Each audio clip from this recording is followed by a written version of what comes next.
చేవెళ్లలో జరిగిన విజయ సంకల్ప సభకు కేంద్ర హోంమంత్రి అమిత్ షా చీఫ్ గెస్ట్ గా విచ్చేశారు. ఈ సందర్భంగా బీజేపీ రాష్ట్ర నేతలకు దిశానిర్దేశం చేశారు. రాష్ట్రంలో ఎక్కడ చూసినా అవినీతిమయమైందని బీజేపీ నేత కంజర్ల ప్రకాష్ తెలిపారు.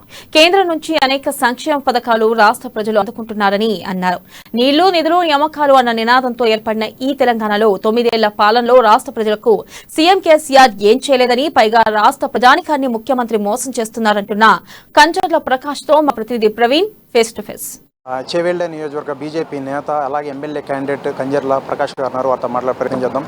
చేవెళ్ల పార్లమెంటు నుంచి చేవెళ్ల అసెంబ్లీ, ఇది ఒక సెంటిమెంట్ ప్రాంతం. చేవెళ్ల ఇక్కడ టెంపుల్స్, బాలాజీ టెంపుల్ కానీ, వెంకటేశ్వర టెంపుల్స్ కానీ, ఇప్పుడు ఏ కార్యక్రమం అయినా సరే ఇక్కడ ఒక సెంటిమెంట్ నుంచి స్టార్ట్ అవుతుంది. కాబట్టి ఈ బహిరంగ సభ, అమిత్ షా గారి బహిరంగ సభ, తెలంగాణ లోపల 17 అసెంబ్లీలు, 17 పార్లమెంట్లు, 119 అసెంబ్లీలు ఉద్దేశంతో ఇక్కడ నుంచే విజయ సంకల్ప సభ ఈ కార్యక్రమం తీసుకుంటున్నాము.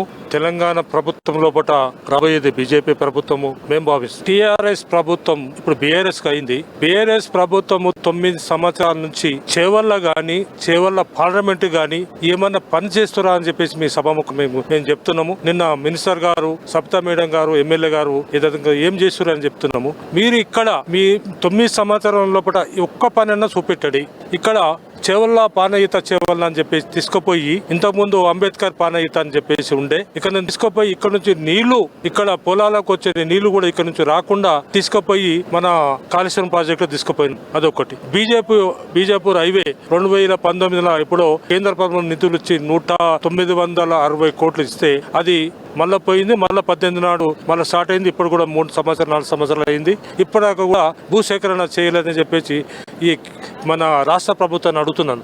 ఇప్పుడు ఉన్న ఎమ్మెల్యే యాదయ్య గారు కాంగ్రెస్ లో గెలిచి టీఆర్ఎస్ లో పోయి బీఆర్ఎస్ లో ఉన్నాడు. ఇక్కడ ముఖ్యమైన కారణం త్రిపుర జీవో. కేటీఆర్ కూడా చెప్పారు, కేసీఆర్ ముఖ్యమంత్రి కూడా చెప్పారు. మేము ప్రభుత్వం వచ్చిన తర్వాతనే 2 సార్లు ప్రభుత్వం వచ్చింది. మొన్న కూడా 18లో చెప్పిండు, 14 కూడా చెప్పిండు త్రిపుర తీసేస్తా అని చెప్పేసి.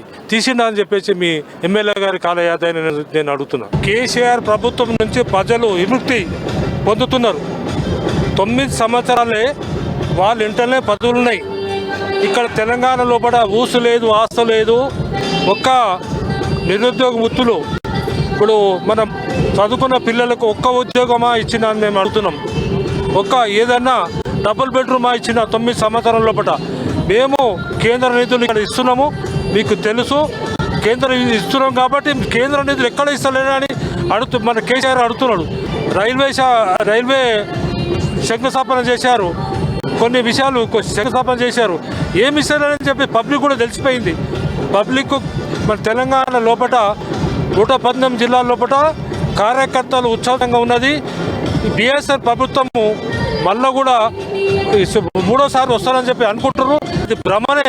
ఇప్పుడు బీజేపీ ప్రభుత్వం వస్తుంది మేము భావిస్తున్నాం. ఈసారి మాత్రం బీఆర్ఎస్ ప్రభుత్వం, కేసీఆర్ వచ్చే అవకాశమే లేదు, బీజేపీ వస్తుందని చెప్పేసి చెప్తున్న మాటలైతే మనం ప్రస్తుతం అయితే మనం చూస్తున్నాం. వీడియో జర్నలిస్ట్ రాజుతో ప్రవీణ్, అమ్మా న్యూస్.